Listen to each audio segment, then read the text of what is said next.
guys, what's up? It's Mike, and today in this video I kind of wanted to talk about college and how it's gone for me. I know I'm wicked sick right now and it really sucks, but I live on a college campus, so stuff spreads like wildfire.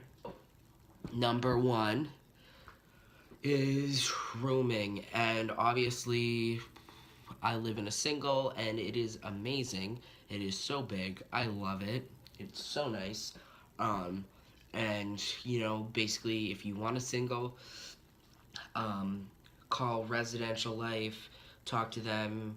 I called them and I told them, like, yo, I don't know what I want. I don't know if I want to room with a boy or a girl, or a trans person. I just kind of said, like, it's my first year. I'd rather go in a single, and if you can't do that, I'll room with a girl. And they got me in a single, which was wicked great. As far as ID and names go, my ID does say my birth name. My ID does have a picture, an updated picture, so I got to pick it, which is wicked great. And people don't usually even look at the name on your ID, they usually just look at your face, so it wasn't a real big issue for me. In my classes, I did have one teacher go through his list of names, and he did say my birth name, which kind of sucked because I don't have that changed legally, or my gender marker, so that was kind of awkward. But besides that, my teachers, they went around the room and we kind of said our name and our preferred pronouns and facts or whatever, just icebreakers. But you say your last name, so the teachers usually figure it out. And if you're a teacher watching this, then I definitely highly suggest that you should go around the room and maybe say last names so you have an idea of what their name is, but what they prefer to be called. So another thing is bathrooms and showers, and on my hall I have a men's bathroom, a women's bathroom, and a unisex bathroom. So, which the unisex bathroom is basically handicap, but we don't have any handicap people on our floor. I just use the men's room. I haven't had any issues with that. A lot of the guys actually prefer the handicap bathroom. I know the first week sucked because I was changing in the men's bathroom because I didn't want to walk out in a towel. But I ended up getting a robe in my dorm a couple days later, so I just threw the robe on and went back to my room. So I definitely suggest that. You probably don't know what the bathrooms look like, so if going into it, I definitely bring a robe. Meeting friends has been wicked easy. I know I was in a couple groups before school started. I was in like a running group, LGBTQ group. There was a couple other ones. So I didn't meet a lot of friends through that, but I ended up, you basically are with the people in your dorm all the time, and I have a really good group of people in my dorm, so we hang out all the time.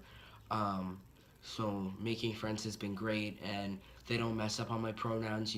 They only know me as Mike, so it's all been wicked amazing to come home to people who see you the way that you want them to see you, so that's been wicked great. As far as trans people on campus, I do have a couple trans friends. A lot of people are non-binary, so it is a little harder to relate to them, but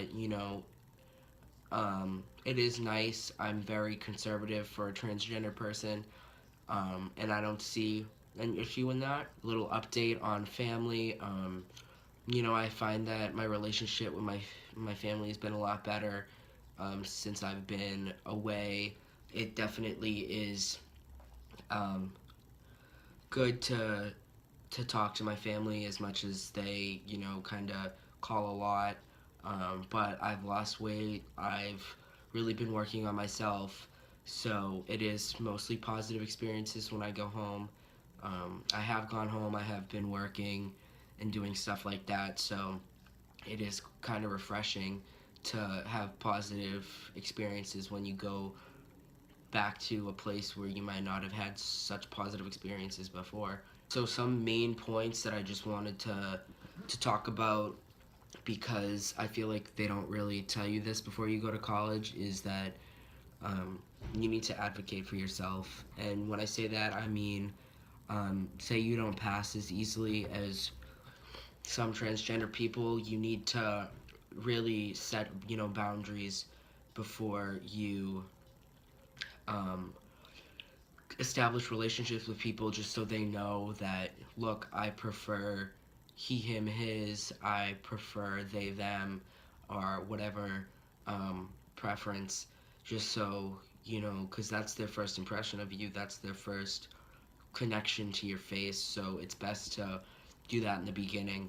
Another thing is, a lot of LGBTQ people have depression, anxiety, or just anybody has that has mental disorders or mental disabilities.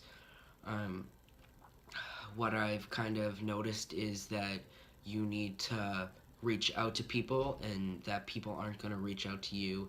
So if you need counseling, if you need just an extra,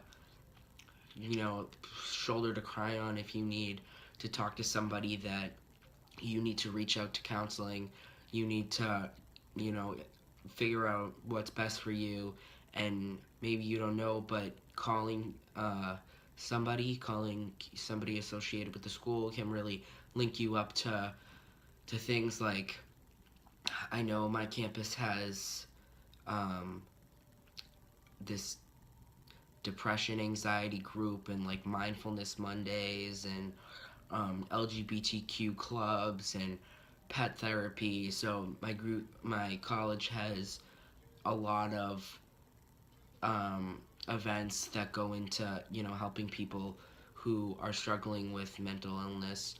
This was just a quick video that I wanted to make about my transition, because I've been in college a few months now. Um, so if you guys have any questions, please put them below, and I'll be sure to answer them as soon as possible. And I have a lot of free time, so soon. Alright, guys, have a good rest of the day.